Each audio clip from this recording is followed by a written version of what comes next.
Škorpión, vesmír ti tento mesiac pripravuje veľký test, aj veľkú odmenu. Júl je pre teba obdobím očisty a transformácie. Čo je prehnité, odíde. Čo je pevné, zosilnie. Prvé dni mesiaca môžu priniesť napätie. Cítiš, že niečo musíš zmeniť. Vo vzťahu, v práci alebo v sebe.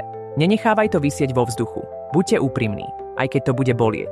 Tvoje city budú hlboké a intenzívne. Ak si vo vzťahu, hviezdy ťa tlačia k otvoreným rozhovorom.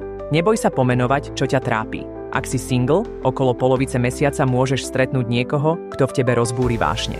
Ale pozor, nemusí to byť láska na celý život. Možno len skúška tvojej dôvery. Mars ti dodáva odhodlanie.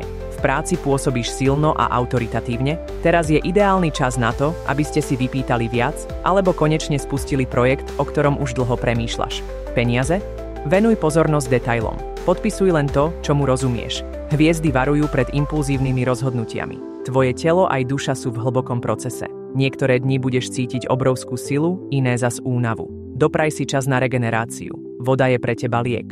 Plávanie, kúpeľ, pobyt pri jazere alebo mori ti pomôže nájsť rovnováhu. Koniec mesiaca prináša nový štart. Možno sa rozhodneš niečo definitívne uzavrieť a to ti otvorí cestu k lepším možnostiam. Odpúšťam, púšťam, transformujem. Z popola sa rodíte silnejší. Chceš vedieť viac o svojej budúcnosti?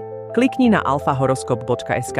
Nájdeš tam svoj denný, mesačný aj partnerský horoskop. Všetko presne podľa tvojho znamenia.